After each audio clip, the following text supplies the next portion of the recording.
हम सबकी रोजमर्रा की जिंदगी में ना कई ऐसे खतरे छिपे होते हैं जिन पर हमारा ध्यान ही नहीं जाता। और ऐसा ही एक खतरा है केमिकल स्टोरेज की सुरक्षा। सुनने में शायद थोड़ा मुश्किल लगे, पर यकीन मानिए ये बहुत बहुत जरूरी है। तो चलिए आज इसी को थोड़ा आसान भाषा में समझते हैं। अच्छा, जरा इस तस्वीर को ध्यान से देखिए। क्या लगता है? पहली नजर में तो सब ठीक ठाक लग रहा है ना? एक नॉर्मल सी स्टोरेज शेल्फ। पर क्या हो अगर हम कहें कि इसमें एक बहुत बड़ा खतरा छिपा है? यही सवाल है जो आज हमारे इस पूरे विश्लेषण की जड़ है। तो चलिए अपने पहले हिस्से पर आते हैं, जब अच्छे केमिकल बुरे बन जाते हैं। मतलब हम ये समझने की कोशिश करेंगे कि कैसे वो केमिकल जो हमारे काम आते हैं वो ही गलत हालात में, खासकर गलत स्टोरेज की वजह से कितने खतरनाक साबित हो सकते हैं। इससे ना ऐसे समझिए, जैसे कुछ दोस्त होते हैं ना जिनकी आपस में बिल्कुल नहीं पड़ती। अगर उन्हें एक ही कमरे में अकेला छोड़ दिया जाए तो बवाल होना पक्का है। बस केमिकल्स का भी यही हिसाब है। कुछ केमिकल्स एक दूसरे के जानी दुश्मन होते हैं और इसी को हम कहते हैं केमिकल इनकम्पैटिबिलिटी।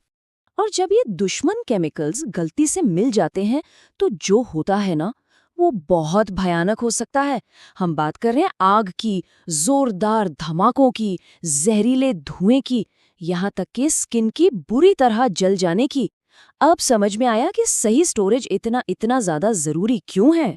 तो सवाल ये है कि हम सुरक्षित कैसे रहें। इसका जवाब छिपा है केमिकल्स की एक खास भाषा को समझने में। जी हाँ, एक भाषा।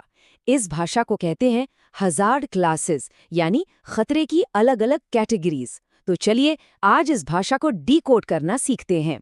तो सबसे पहले आती है क्लास 3 फ्लेमेबल लिक्विड्स, यानी ज्वलनशील तरल। नाम से ही साफ है ना?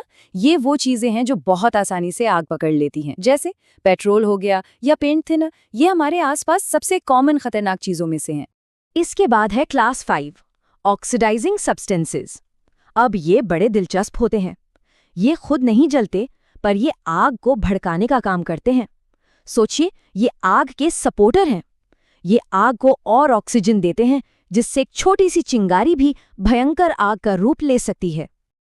और फिर है क्लास 8 कोरोसिव सब्सटेंसेस, यानी संक्षारक पदार्थ। इनका काम भी इनके नाम जैसा ही है।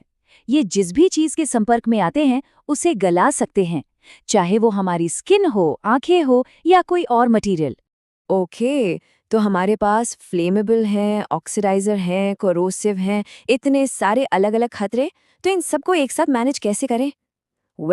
इसका जवाब एक बहुत ही पावरफुल टूल में है। इसका नाम है हैज़ार्डस मटेरियल्स कंपैटिबिलिटी मैट्रिक्स। इसे आप सेफ्टी की चीट शीट मान सकते हैं। ये हमें केमिकल्स की भाषा समझने में मदद करती है।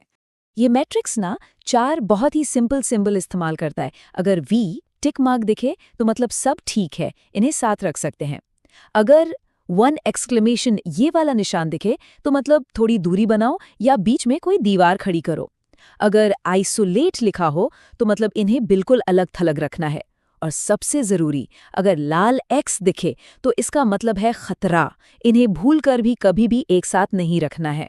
ठीक है, थ्योरी तो बहुत हो गई। अब असल में देखते हैं कि ये मैट्रिक्स काम कैसे करता है। चलिए एक रियल लाइफ सिचुएशन लेते हैं। तो सिचुएशन ये है, एक नई शिपमेंट आई है। इसमें है क्लास 3 के केमिकल्स यानी फ्लेमेबल लिक्विड्स और क्लास 5 के केमिकल्स यानी ऑक्सीडाइजिंग सब्सटेंसेस। अब सवाल ये है, क्या हम इन दोनों को एक ही जगह पर रख सकते हैं? क्या ये सेफ है? इसका जवाब हमें मिलेगा हमारी चीट शीट यानी कंपैटिबिलिटी मैट्रिक्स से। इसे यूज करना बहुत आसान है। एक केमिकल क्लास को साइड वाली लाइन में ढूंढिए और दूसरे को ऊपर वाली लाइन में। तो इस केस में हम ढूंढ रहे हैं फ्लेमेबल लिक्विड्स और ऑक्सीडाइजर्स को। और जब हम उस लाइन और उस कॉलम को वहां मिलाते हैं जहां वो एक दूसरे को काटते हैं, तो हमें क्या दिखता है? एक बड़ा सा लाल एक्स। इससे साफ चेतावनी और कोई नहीं हो सकती। और इस एक्स का मतलब क्या है? बिल्कुल साफ, इन दोनों को एक दूसरे के पास भी नहीं रखना है। ये एक दूसरे के जानी दुश्मन हैं, और अगर साथ रखे गए तो आग या धमाका होना तय है। तो हमारे सवाल का जवाब क्या हुआ? एक बड़ा नहीं। चलो एक और छोटा सा एग्जाम्पल लेते हैं। मान लीजिए हमें कोरोसिव सब्सटेंसेस और फ्लेमेबल लिक्विड्स को स्टोर करना है। मैट्रिक्स को देखेंगे तो वो हमें बताएगा आइसोलेट, मतलब इन्हें एक दूसरे से बिल्कुल दूर अलग अलग जगहों पर रखना है। तो देखिए फर्क कितना साफ है। एक तरफ अगर हम मैट्रिक्स को फॉलो करते हैं तो सब कुछ सेफ और ऑर्गेनाइज्ड रहता है, और दूसरी तरफ अगर हम इसे इग्नोर करते हैं तो हम सीधे सीधे तबाही को न्योता दे रहे हैं। चॉइस बहुत क्लियर है ना? तो इस सारी बातचीत का निचोड़ क्या है? मतलब सबसे ज़रूरी बातें क्या हैं जो हमें याद रखनी है? चलिए इसे कुछ आसान पॉइंट्स में समेटते हैं। ये है हमारी सेफ्टी चेकलिस्ट।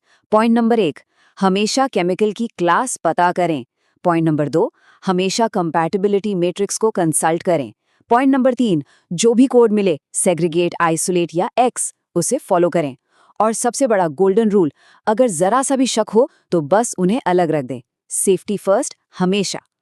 तो अब जब ये सब पता चल गया है तो ये सोचने वाली बात है कि हमारे अपने घरों में या ऑफिस में शेल्फ पर क्या छिपा है, कौन से केमिकल्स साथ रखे हैं। ये जो जानकारी आज हमने समझी है ना, ये सिर्फ ज्ञान नहीं है, ये सेफ्टी का एक बहुत पावरफुल टूल है और इसे समझदारी से इस्तेमाल करना हम सबकी जिम्मेदारी है।